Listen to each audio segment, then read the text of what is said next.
What if one day you forgot to write down the homework in a class? It wouldn't be such a big deal since it would be posted in a Google Classroom, but you don't have access to the internet at home. What's the result?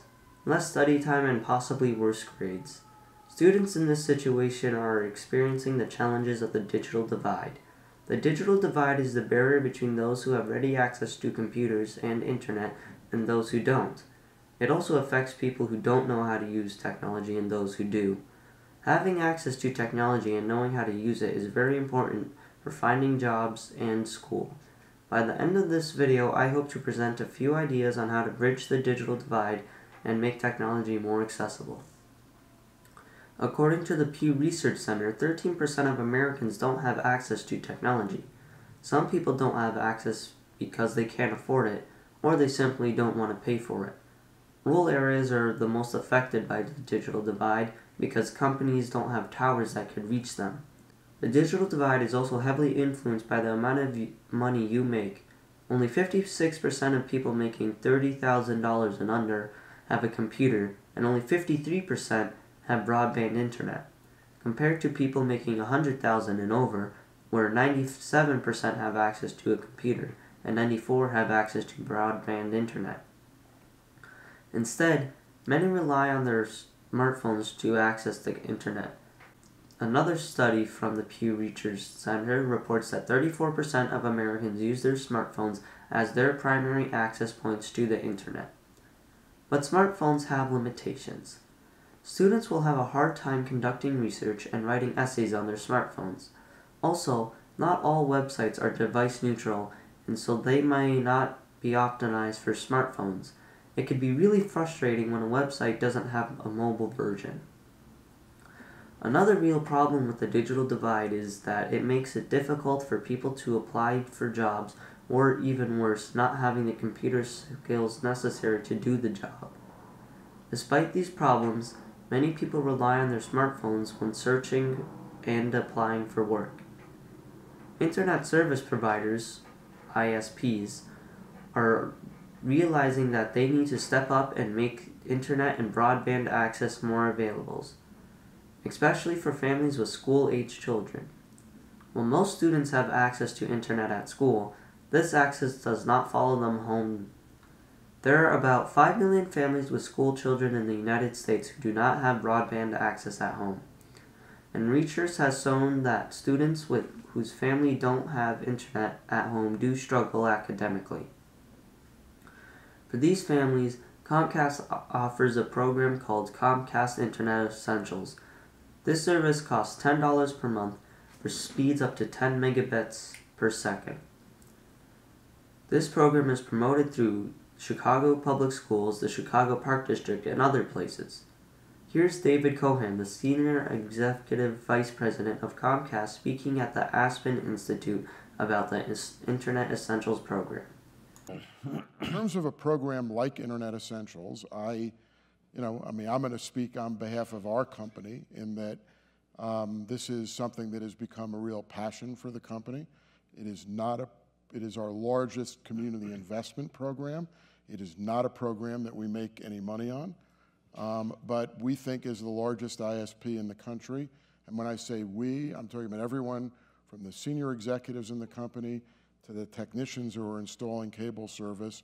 We think it's our obligation to step up to the plate and to do everything we can to make sure that we're making broadband available to everyone who lives in our footprint. And tack this, the major part of our investment in Internet Essentials is through our digital literacy outreach. And we start.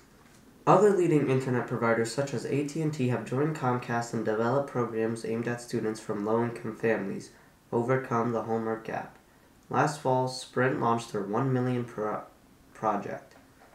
This program seeks to provide 1 million high school students with free mobile devices and free connectivity.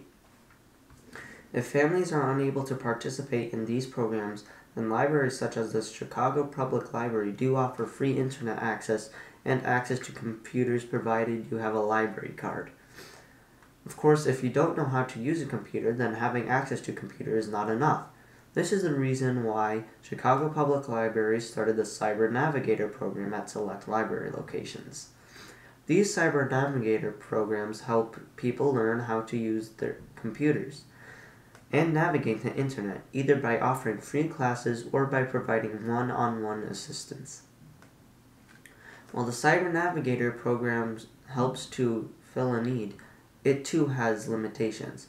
For one, people who use library computers can only go on the computer for 1 hour. It sometimes takes longer than 1 hour to apply for a job or do your homework. Imagine how upset you would be if you were booted out while working on a project. Another problem is that public computers are not very private. People could easily look over your shoulder and see personal details. Here's David Cohen from Comcast discussing the importance of digital literacy and bridging the digital divide. Started foolishly in retrospect, thinking we could design these programs ourselves and bring them out to the community.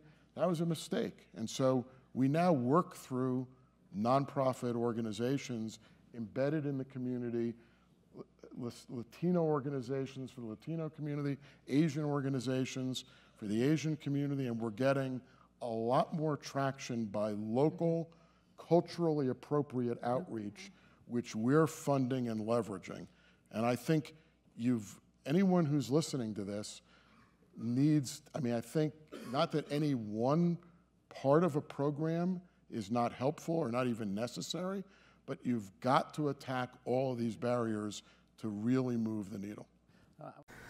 There are community service projects right here in Chicago to help people get access to and build digital literacy within the community.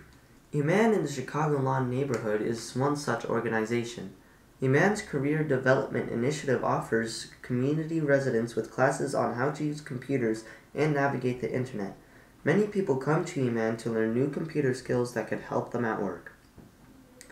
Ideally, people should have their own computer. There are many low-cost options for getting your own. If you just want to use the internet, then I recommend getting a Chromebook. At $150, Chromebooks are fairly low-cost computers. But of course, Chromebooks do have drawbacks. The main drawback is the Chrome operating system, which limits Chromebooks to only using the Chrome web browser and having no other programs or applications that are not part of the Chrome web store. If you want to use other web browsers or applications like Skype, then you're out of luck. If you want more flexibility than the Chromebook, then the best option would be to either build your own PC or find a friend that could build it for you. If you build your own computer, it will be a great learning experience and you will know how to upgrade it in the future. But if you don't have the time or skills to build your own computer, you could always buy a pre-built system from organizations like Free Geek Chicago that offer used computers for sale as low as $75. These are not the best computers, but you could always upgrade them later.